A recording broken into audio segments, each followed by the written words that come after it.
Hi there, I'm Judith. I started this channel because I own a little house and I love to talk about it. Today I want to talk about downsizing.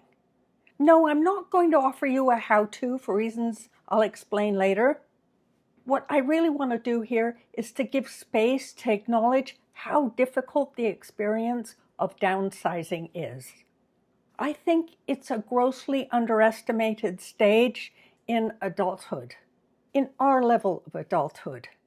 And I'd like to give some freedom to talk about that, to start a conversation, to be supportive of people who might be going through that process right now, or might be preparing their minds to do exactly that.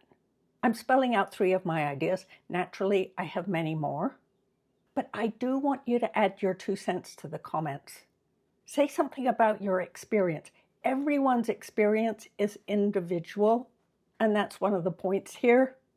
So let's give ourselves a little space to talk about that.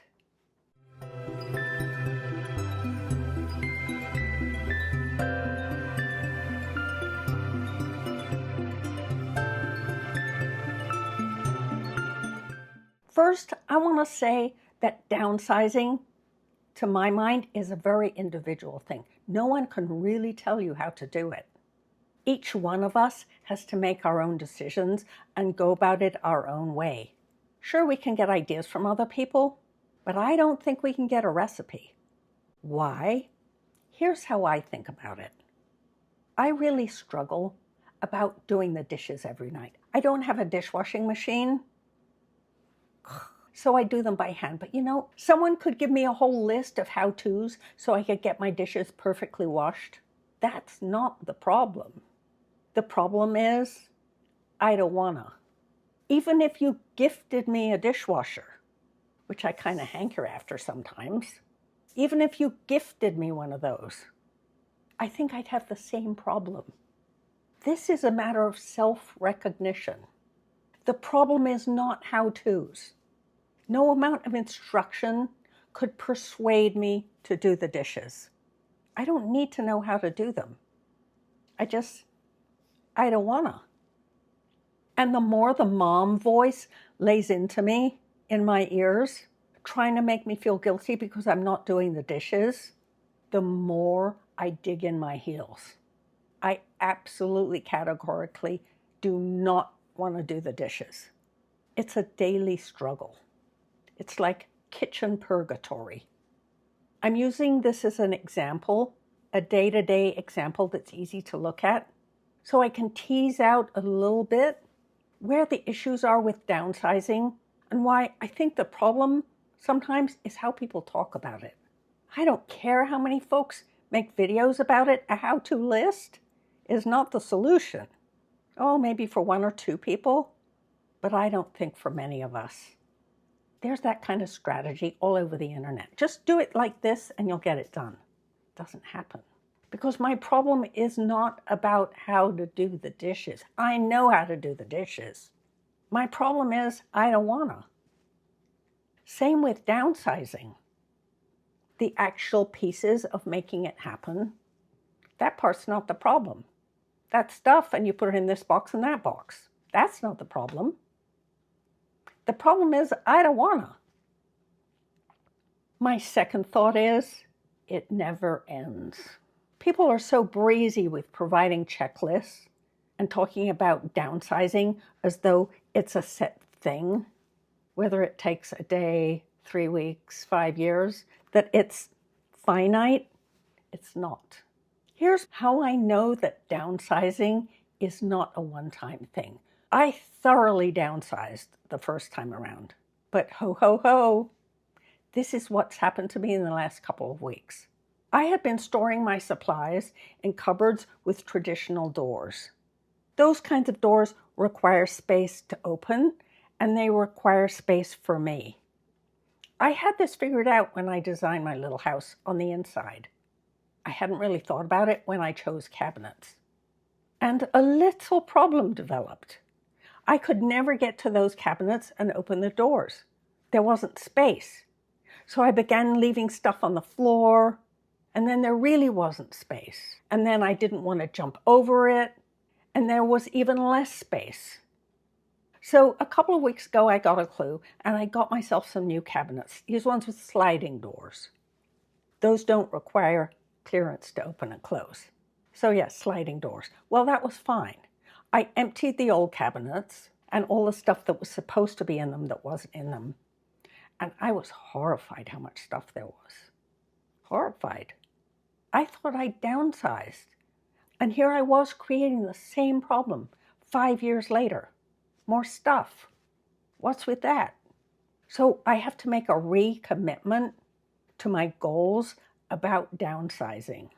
Mostly I have to remind myself what a burden stuff is to me and how it drags me down and how it gives me a life that I don't want to live. So I'll pursue that task along those grounds. I know everyone else will have a little bit different angle. That's the thing about downsizing. It's very individual. The third thing I want to say is that I think folks my age or my generation roughly, the baby boomers, I believe we have some very different challenges that are definitely not true for the generations after. They were somewhat true for the generations before. But I believe we have a perfect storm of situation that particularly affects this generation. And here's why I think that is. Most of our parents went through wars or the Great Depression. I believe that to be true no matter where you are in the world. That's just a matter of history. So our parents were in a generation where deprivation was very common. And then they taught us to be aware of deprivation.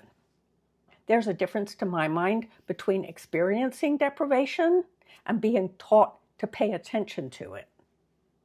That it's a lesson, that you need to learn it, that you need to follow it, that you have to get it right.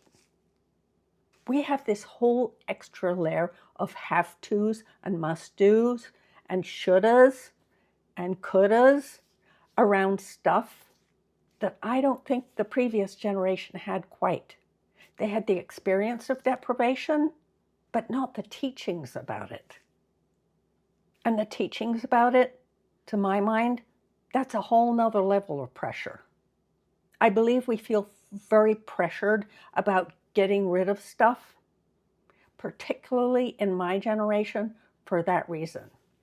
I will add that those lessons could easily be drummed into our brains because many of us saw firsthand what the destruction looked like. There was evidence. I grew up in Europe in the 1950s. It was the same in the 1960s. There was rubble everywhere. London, Bristol, all over Germany. I'll never forget the rubble. It was a reminder that your world could end at any moment. That would reinforce any message a parent gave about hanging on to everything you own for dear life. I could go on and on about downsizing. As I say, I think it's one of the most complex processes we have to go through and the most fraught. But I'll add to that it is a chance to be very creative, to be creative in a way that comes from you. I think downsizing comes one of the few times in our lives the society is open to the idea of us reimagining what we want to do with our time, what we want to be, how we want to live, what our values are, what's important. Most of us hadn't had that luxury until that time. Downsizing, I believe, can free up that space, make room for creativity and reimagining what you'd really like. But it is a heck of a journey. I know. That's enough from me for now, but we'll talk soon, all right? See you then.